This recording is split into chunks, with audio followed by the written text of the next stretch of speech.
Assalamualaikum warahmatullahi wabarakatuh.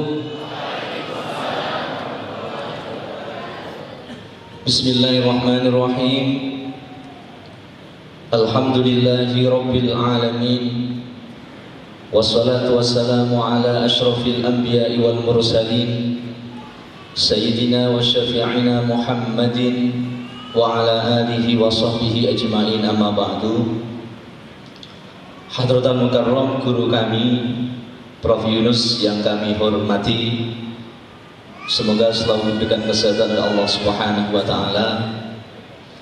Dr. Arif yang kami hormati, Dr. Irfan, qori kita Ustaz Samsuri Firdaus, ahlan wa sahlan, selamat datang yang kami tunggu-tunggu suaranya. Para guru-guru kami, rekan-rekan kami dari seluruh guru TPQ se-Solo Raya, hafizakumullah. Alhamdulillah wa syukurillah. Pertama, marilah kita selalu memanjatkan rasa syukur kita kepada Allah Subhanahu wa taala. Pagi hari ini kita bisa bertemu, silaturahim, sharing di masjid yang luar biasa ini dalam rangka Hari Santri Nasional bertepatan dengan hari ulang tahun Masjid Nurul Hudan. Semoga pertemuan ini membawa keberkahan untuk kita semuanya. Amin amin Allahumma amin. Hadirin wal hadirat rahimakumullah. Sebenarnya saya grogi nih mau qori karena ada Ustaz Firdaus yang subhanallah suaranya sudah terkenal di mana-mana. Cuman ya karena ini perintah dari guru, insya Allah walau setengah ayat akan kami coba. Cuman sebelumnya kami perkenalan dulu, Prof. Mungkin ada teman-teman yang belum kenal. Nama saya Agus Ma'arif Arifin. Tinggal saya di Solo.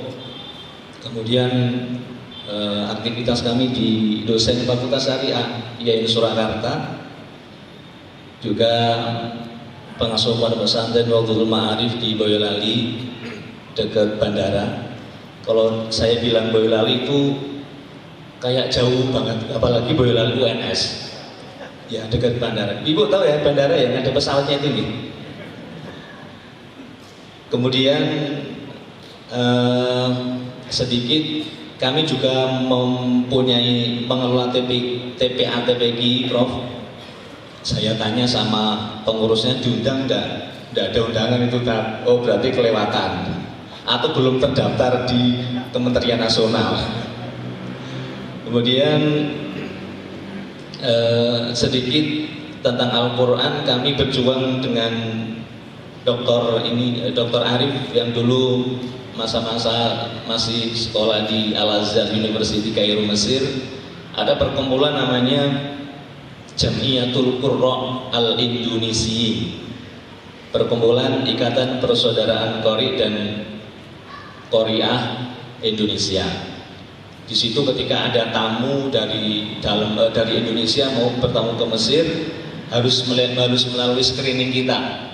Screening Dr. Arif, bukan saya maksudnya. Screening Dr. Arif, saya belakangan. Ini layak apa enggak ditampilkan? Kalau tamunya menteri pakai ini, tamunya presiden pakai ya Ustadz kayak Ustadz Samsuri gitu ya. Ini kita yang kemudian kami juga imam di Danar Hadi Fatimah di Singosaren, juga Tuan tadi Fajar Indah. Kemudian ya sedikit dan banyak yang lain yang tidak bisa saya sebutkan, dan mohon maaf kalau dulu itu kan masa-masa lomba agak sedikit menjaga suara. Jadi ini kalau ada kekurangan, kekhilafan, karena perintah guru sami'na wa ata'na ghufranaka rabbana wa ilaikal masir. Dan alhamdulillah dulu pernah menjuarai dikit-dikit, Prof. Dari kabupaten, kemudian provinsi aja, Prof, nggak sampai internasional kayak beliau. Kemudian alhamdulillah mungkin bejo gitu ya, saat Bapak Presiden kemarin mantu menikahkan putrinya, kami yang diminta untuk mengaji Al-Quran. Jadi nanti di YouTube diklik Qori Jokowi, nanti keluar nama saya. Tapi ya mohon maaf, sekali lagi mohon maaf, saya akan mencoba sedikit Prof. Ya, kita 1 jam cukup ya Bu ya. Jangan nanti jadi nganda melemutah kabeh. Baik, nyuwun sewu, mohon maaf. Saya minum dulu, menghilangkan groginya.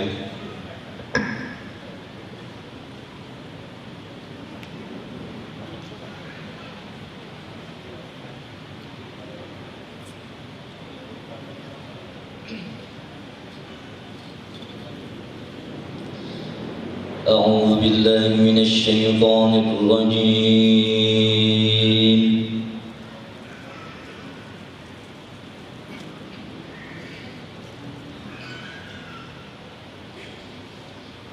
بسم الله الرحمن الرحيم.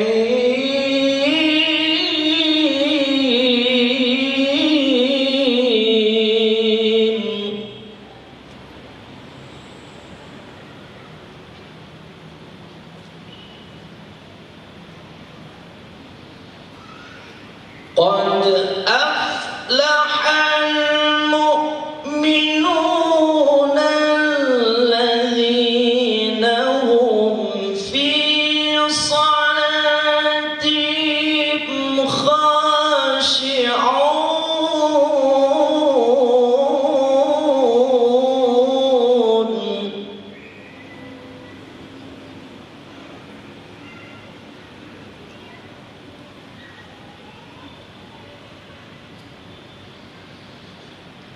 والذين هم عن اللغو معرضون.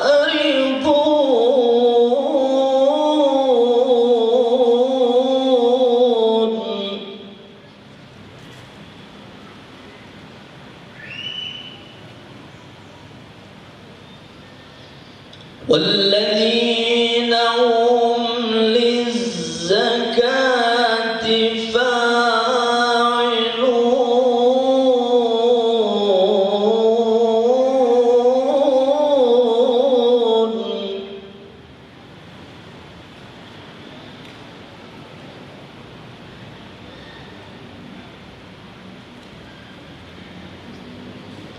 والذين هم لفروجهم حافظون إلا على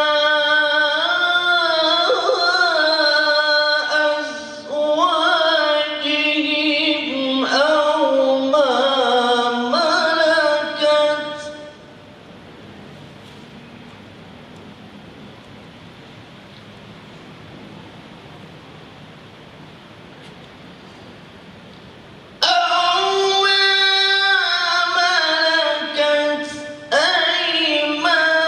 أيمانهم فإنهم غير ملومين.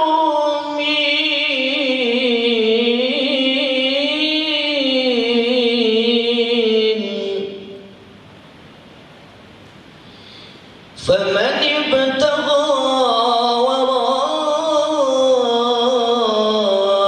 ذلك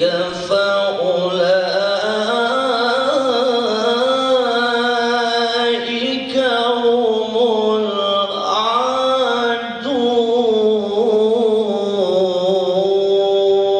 العادون.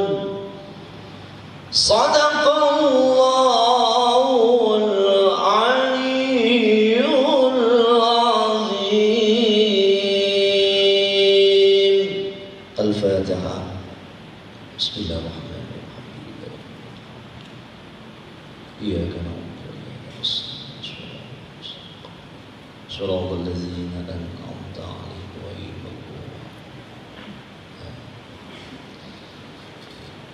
Hadirin wal hadirat rahimakumullah.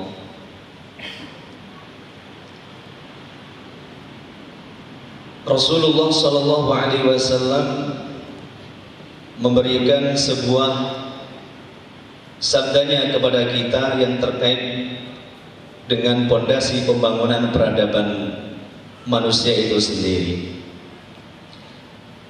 Pastilah ketika kita mengarungi kehidupan sehari-hari, yakin dan pastilah mempunyai masalah. Dari masalah A, masalah B, masalah C, dan lain sebagainya.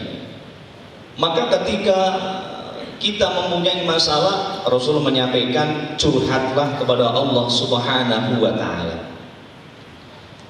Apa curhatan kita kepada Allah Subhanahu wa Ta'ala? Adalah as-shalah wa tilawatil Quran.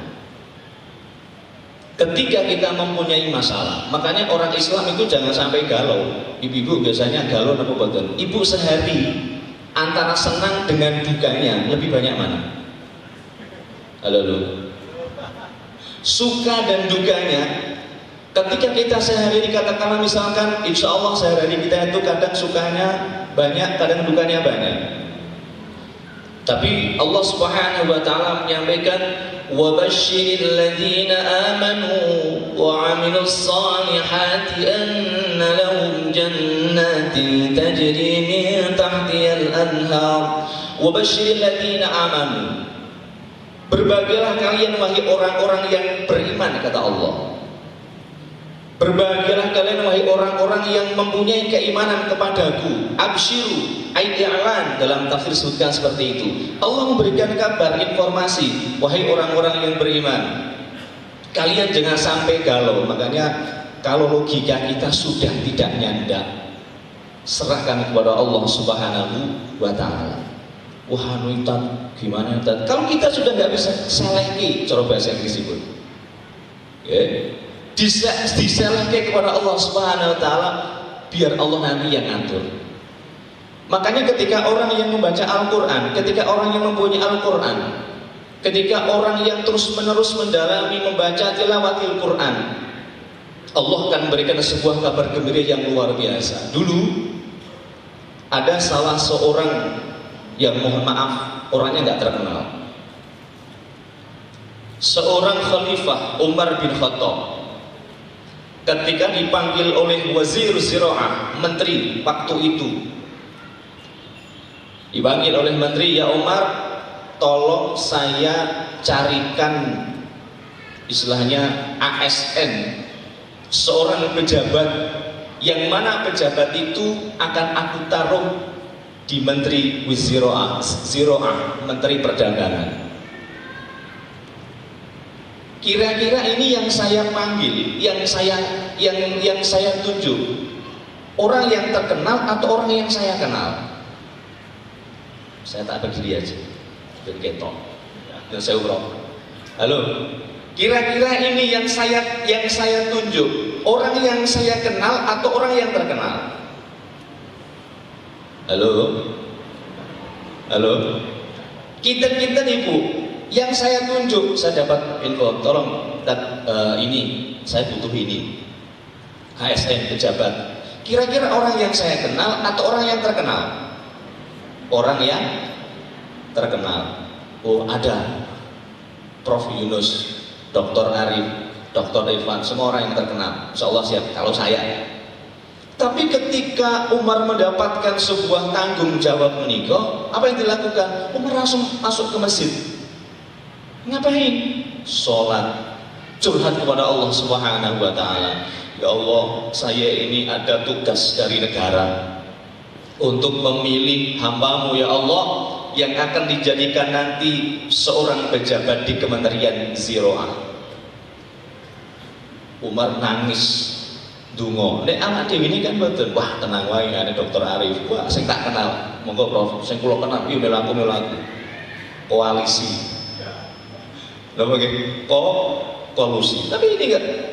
Di saat Umar sudah selesai berdoa, ada orang, mohon maaf, yang pakainya jompang-camping masuk masjid. Sholat 2 rakaat, Allahu Akbar. Kemudian setelah itu dia membaca Al-Quran. 1 hari lagi orang itu datang lagi ke masjid. Sholat 2 rakaat, membaca Al-Quran. Dia mati terus. Subhanallah, apa ini jalannya? Kemudian 1 minggu kemudian, ini Umar menghadap kepada wazir, kepada menteri. Ya menteri, saya sudah mendapatkan orang yang panjenengan butuhkan. Siapa dia? Kok saya nggak terkenal? Memang wahai menteri, orang ini tidak terkenal. Kenapa Anda kok memilih orang ini?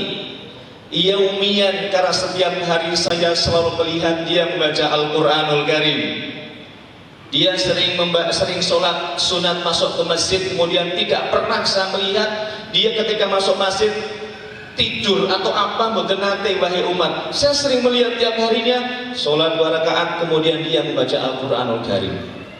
Maka itulah yang menjadi dasar mengangkat dia menjadi Menteri Pertanian waktu itu. Gara-gara apa Ibu? Al-Quran.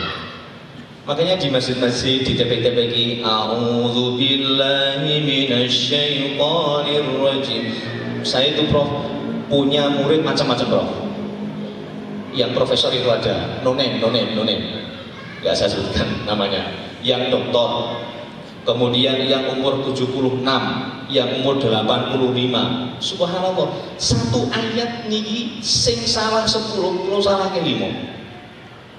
Soalnya kalau salah ke kabeh, ora gelem ngaji.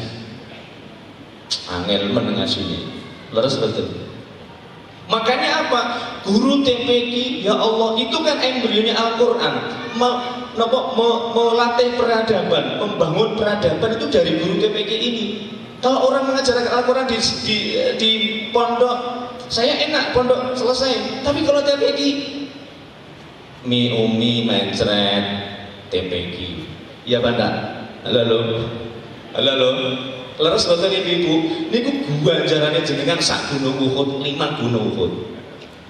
Bu, ingin pipis, ya Allah. Siapa yang melihat guru TPQ itu? Yang dilihat kan sudah bisa baca Quran, embrionya, dan melatih peradaban dari awalnya itu.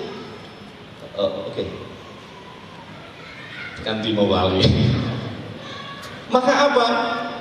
Kita bisa melatih peradaban itu dari sesuatu yang terkecil, dari TPQ, ya dari apa namanya, dari 15 menit aja ya, oh ya, dari pondok pesantren. Itulah karakter nanti akan terbentuk. Maka saya sampaikan santri saya, saat ini kok bisa dapat nilai bagus, gimana? Karena karakternya dapat, sudah dimasuki Al-Quran sebelum sinau. Saya dulu punya guru. 5 menit lagi sebentar ya. Saya punya guru Syekh Muhammad Sayyid bin Sayyid di Kutomiyah Ustaz Tari. Syekh Sayyid Muhammad bin Sayyid. Kalau saya samaan sama beliau, setelah itu dia pernah bilang sama saya, kalau kamu mau belajar apapun pelajaran itu, kamu baca Al-Quran walau ayatan. Bacalah Al-Quran walau 1 ayat.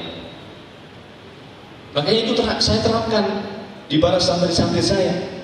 Ya, akhirnya alhamdulillah ya, sekarang santri bisa merajai dunia. Maka ada namanya hari santri. Yang terakhir dengan Al-Quran kita akan dihinakan oleh Allah, dan dengan Al-Quran kita akan dimunculkan oleh Allah, akan dimunculkan di muka bumi oleh Allah Subhanahu wa taala, akan dimuliakan oleh Allah dengan Al-Quranul Karim. Testimoni saya yang terakhir terus. Saya punya pondok 2.500. Jadi ibu-ibu para asatidz guru TPQ Al-Quran, wala tayasu min rawahillah. Jangan dipotong loh ya. Wala tayasu. Ampun dipotong nanti bayar. Lakukanlah kegiatan panjenengan lillah. Rawahu WA, jadikanlah lelah menjadi lillah. Niku rawahu WA, bukan hadis ini. Saya punya 2.500 pondok tanah. Saya mau bangun Prof. Logika saya bukan nyata, tidak bisa saya bangun dikit. Akhirnya ini belum selesai. Ayo nak, kita ngaji Quran semuanya, khataman Quran. Kemudian macam-macam yang berkaitan dengan Al-Quran. Saya dikasih tanah sama orang lagi 2.500 sampingnya. Saya bingung, ya Allah. Wong kene durung dadi kok diagnostikasi sama orang. Saya bilang sama Pak Satpam, Pak Satpam tolong nanti pas musim penghujan Pak Satpam tolong ini ditanduri tanam-tanaman sayur-sayuran untuk makan anak-anak santri. Siap. Apa yang terjadi? Logika saya kan buatnya nyanda. Wong ini belum jadi kok sudah dikasih tanah sama orang. Tapi kalau Allah berkehendak kun fayakun. Singkat cerita, kemudian tanggal 2 Syawal kami dipanggil oleh Bapak Presiden Republik Indonesia Pak Jokowi bibarakatil Quran. Hanya karena membaca Al-Quran di pernikahan putrinya dipanggil ke rumah. Panggilnya tuh Mas Yai katanya bangun pondok ya. Iya Pak, saya bangun pondok. Ya sudah, semoga lancar. Guru tok lancar tok. Perasaan saya dikasih apa gitu. Apa yang terjadi? 3 hari kemudian ada utusan istana menemui saya di Solo, kemudian bilang, tolong saya nanti dijemput di bandara, saya akan menuju ke pondok. Bapak siapa? Saya utusannya Bapak Presiden. Langsung ke pondok. Plak. Ini disuruh mengawal Bapak Presiden. Pondok ini selama 4 bulan setengah harus dijadikan oleh Bapak. Saya tanya, bisi-bisi, ini kira-kira habis berapa? Boten banyak Mas Yai. Berapa? 14 miliar. Bibarakatil Quran. Maka saya akhirnya dendam dalam diri saya. Kan boleh iri itu, iri 2 kan? Yang pertama adalah orang yang sering membaca Al-Quran, dan yang kedua adalah orang yang sering melaksanakan sholat. Itu kita boleh iri. Akhirnya saya dendam dalam hati. Ini yang terakhir ini iklan ini. Awas, nanti kalau ada anak tidak mampu, ada anak yatim, ada anak pingin sekolah, dan dia tidak mampu, tak lebok ini nguni pondokku. Maka penutup, kalau ada anak siswa yatim tidak mampu, pingin sekolah tapi tidak bisa tidak punya biaya, silahkan dimodokkan ke pondok kami. SPP-nya adalah membaca Al-Quran. Terima kasih. Assalamualaikum warahmatullahi wabarakatuh. Waalaikumsalam warahmatullahi wabarakatuh.